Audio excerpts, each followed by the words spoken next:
ఒక ఫైట్ చేస్తున్నప్పుడు ఒకరోజు మార్నింగ్ వచ్చి జస్ట్ మీరు ట్రైలర్లో చూసారు కదా, లాఠీ చార్జ్ చేస్తారు కదా. సో లాఠీ చార్జ్ చేస్తున్నప్పుడు ఒక డ్రోన్ షాట్ తీస్తున్నాము. ఒక చిన్న ఫైర్ ఉంది, ఫైర్ ఆర్పాలి. నాని సార్ వెళ్ళారు, ఫైర్ ఆర్పారు. ఒక ఇంత పీస్ ఆఫ్ సొల్యూషన్ ఫైర్తో వచ్చి ఆయన జుట్టు మీద పడిపోయింది.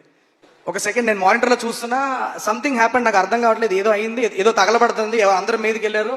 ఏంటని చూస్తే నాని సార్ హెయిర్ కాలిపోయింది ఇటు సైడ్లో, హెయిర్ అంటుకుపోయింది ఇక్కడ. సతీష్ మాస్టర్ అంత మీద పడి టకటక ఆర్పేశారు. నేను అనుకున్నా ఇంక షూట్ అయిపోయింది, వాళ్ళు ఉండదు షూట్, ఇంకా ప్యాకప్లో వెళ్ళిపోదాం, ఫస్ట్ ఏమైనా తిడతారేమో అనుకున్నాం. ఇమీడియట్గా వచ్చారు, వచ్చి అలా నేను చూసి ఏంటి డ్యామేజ్ ఏమైనా అయిందా చూడండి అన్నారు. ఒక 2 minutes వెళ్ళి క్యారవాన్కి వెళ్ళిపోయి గబగబా సర్దేసుకొని ready let's go for shot. I was like ఏంటి మనిషి అనుకున్నా. And here is where the most interesting thing happens. He comes back, return వచ్చి మళ్ళీ ఒక షాట్లో దిగారు. కెమెరా పెట్టాం, ఎవరినో కొట్టారు, వెనక్కి తిరిగారు, కెమెరా వచ్చి టాప్ అని తగిలింది, చీలిపోయింది మొత్తం.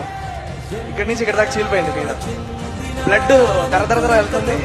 పట్టేసుకొని ఫస్ట్ బ్లడ్ ఆగిన తర్వాత ఫస్ట్ వెళ్తే ఇంకా ఎన్ని షాట్లు ఉన్నాయని అడిగాను.